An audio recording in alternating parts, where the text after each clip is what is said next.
Let's bring in Osama Nazzal, who's a Palestinian affairs analyst, and he is in Jenin in the occupied West Bank. Osama, we're talking about a leader who, born in a refugee camp, has spent his life, when not in prison, in Gaza. He lived the life that many people understand they're living now. What does his death mean for the people of Gaza? Yeah, what his death means to the people of Palestine, not only Gaza. It means what the life of the other Palestinian leaders who were killed and assassinated by the Israeli occupation before. The Israeli targeting Palestinian leaders, Palestinian people, is not new, and it has not started recently. We know that Israel started killing of the Palestinian leaders since the start of the Palestinian struggle against the occupation and for the liberation of Palestine. Israel killed the symbol and the leader of the Palestinian revolution, Abu Ammar, Yasser Arafat, but Israel failed to kill the spirit of the Palestinian fight for freedom and independence. So what happened today was really expected by the Palestinian people, because it is the war, and we know that it is the Israeli war on a very small area on a planet. It is Gaza, which is not more than 365 square kilometers, besieged by the Israeli planes and the Israeli tanks, by the American and the British espionage drones all the time, targeting all the people of Gaza. So this won't weaken the Palestinian people determination and Palestinian people resilience and the steadfastness to continue their struggle for independence, freedom, and justice. And as I said, Israel killed hundreds and hundreds of the Palestinian leaders since the start of the Palestinian revolution for freedom, independence, and national rights. In reality, though, another leader has been killed short term. Are we going to see Hamas in disarray, a lack of direction while they decide what direction to go in and who to replace Sinwar? As I said, that this is not the first time the Palestinian factions face such a problem or such an incident.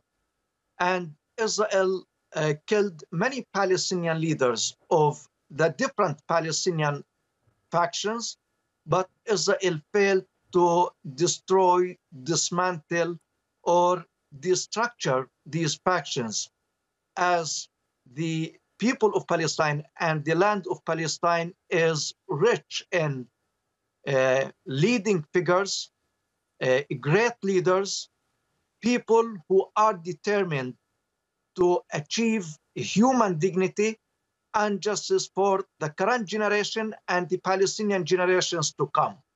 The Palestinians will never acquiesce and will never raise the white flag, and they are strongly believing that the future of the Palestinian generations to come must be free of the Israeli occupation and free of all the injustices and all the indignities that the Palestinian people have been experiencing since the start of the Israeli colonial power in 1948. So this land is full of leading people, great fighters for human rights and justice, and the Palestinian march for liberation will not stop by the killing of a Palestinian leader here or a Palestinian leader there. The Palestinians have the determination that life without dignity is not life, and the Palestinian dignity must be restored, and the Palestinian people must enjoy justice, freedom, and independence, just like any other nation on this planet. Osama, whoever takes over as the next leader of Hamas will inherit a situation where they know that they're responsible for Israeli hostages and what decisions need to be made in terms of how do they control that scenario, what negotiations do they enter into or not. They have a situation where they're under military siege from Israel. They must have lost many members. What kind of leader does Hamas need in that very difficult situation? Look, what the Palestinian people in Gaza or in the occupied territory are facing is unprecedented, as the Israeli genocidal campaign is at its peak now. And at the same time, the Palestinian people are facing the international silence and the full American backing of the Israeli occupation plan.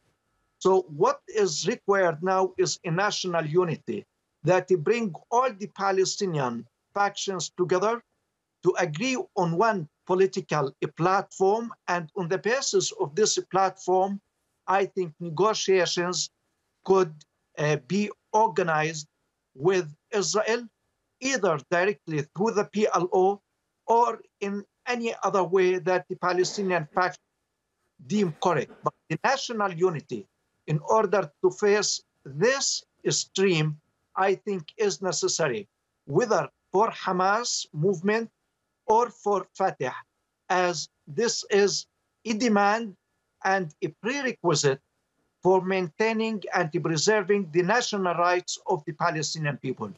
So as a Palestinian citizen, I have hope that there will be national unity and all the Palestinian factions united can determine and decide what steps to be taken by all of the Palestinians.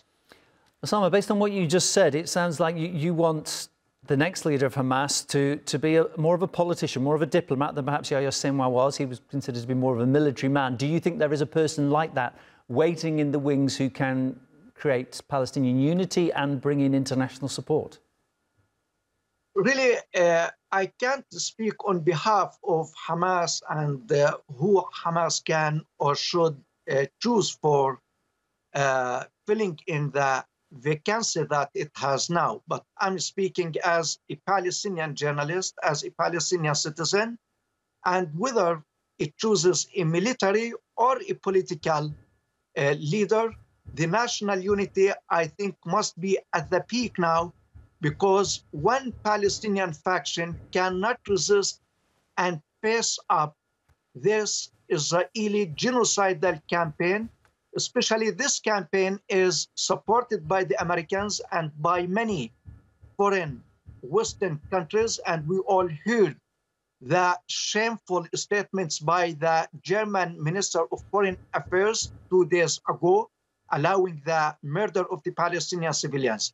Against this backdrop, I think the Palestinians are in urgent need for a national unity under the umbrella of the PLO that is recognized by all the world as the representative body of the Palestinian people, and to work Fatah, Hamas, and all the other factions hand in hand on a clear national political platform to settle all the key issues that the Palestinians have these days. But one faction alone, I think it is impossible to face the Israeli occupation and the genocidal campaign it is carrying out against all the Palestinians in Gaza and the West Bank.